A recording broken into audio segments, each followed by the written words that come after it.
थाली रखी वैसे रखे रहने दो।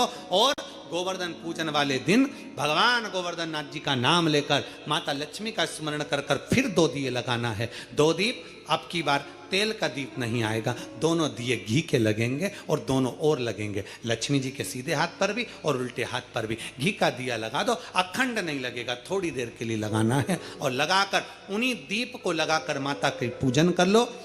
गोवर्धन पूजन वाले दिन, पड़वा के दिन जैसी पूजन रोज करी वैसी की वैसी चंदन, रोली, मोली, हल्दी जो भी है वो चढ़ाकर पूजन करो।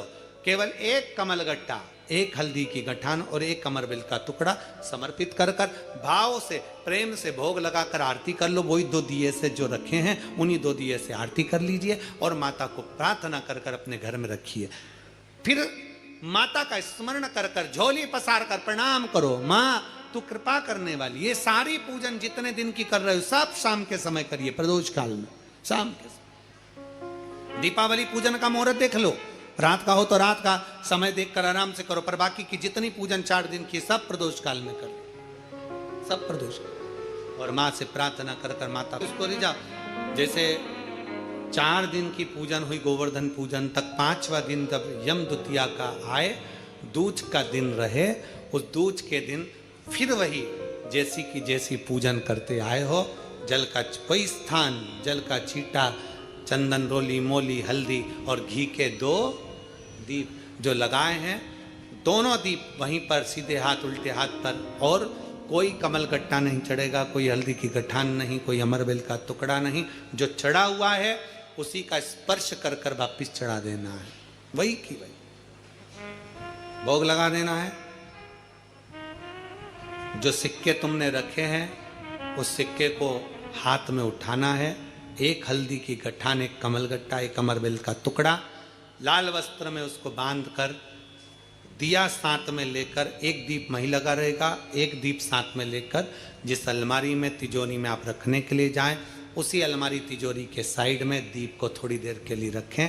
अपनी लाकर अलमारी खोलकर वो सिक्का जो पूजन करी है तुमने विराम के दिन की, 5वें दिन की, यम द्वितीया के दिन की, माता लक्ष्मी से प्रार्थना कर कर कुबेरेश्वर बाबा का नाम लेकर उसको अलमारी में तिजोरी में रख दो। जो दिया लगाया है उससे वही उसकी आरती उतार कर वापिस उस दिए को अपने रसोई घर में ले जाकर रख दीजिए। और दूसरा जो दिया भगवान के पास लगा हुआ है उसको लगे रहना। कोई दिया अखंड नहीं है, 2, 5 मिनट, 10 मिनट जितनी देर वो जले उतनी देर जले। माता को प्रणाम करो, कुल देवता को प्रणाम करो, अपने घर के पूर्वजों को नमन कर कर, झोली पसार कर प्रणाम कर कर कहना, बाबा हमने 5 दिन की, हे कुबेरेश्वर बाबा हमने 5 दिन की कुबेर लक्ष्मी पूजन करी है, ऐसा भंडार भरना बाबा कि तेरी कृपा हो और हमारे घर में सुख समृद्धि वैभव हो। ऐसी 5 दिवसीय पूजन है। शिव महापुराण के अनुसार लक्ष्मी पूजन की महत्व है। लक्ष्मी पूजन की लक्ष्मी पूजन में प्रसाद, फल आदि जो सामग्री रहती है घर के लोगों को प्रसाद के रूप में पाना चाहिए। जो सामग्री आप बाबा को समर्पित करते हो, लक्ष्मी माता को समर्पित करते हो, प्रयास करो। शिव तत्व कह रहा है, निगाह रखी गई ब्राह्मण के। अब हुआ क्या, भगवान शंकर के मंदिर में भोग लगाता, प्रणाम कर कर चले जाता और प्रसाद लेकर जाना था। आज क्या देखा उसने कि रोज भगवान के मंदिर में मैं आंख बंद करके बैठता हूं, भगवान शंकर के मंदिर में जब आंख बंद करके बैठता हूं कोई मेरा टिक्कड़ और भुरता चुरा के ले जाता है। कौन ले जाएगा? राजा के यहां से 56 भोग आ रहा है, इसके यहां से टिक्कड़ भुरता आ रहा है, चोरी जा रहा है। 56 भोग चोरी नहीं जा रहा है, चोरी क्या जा रहा है? टिक्कट और भुरता।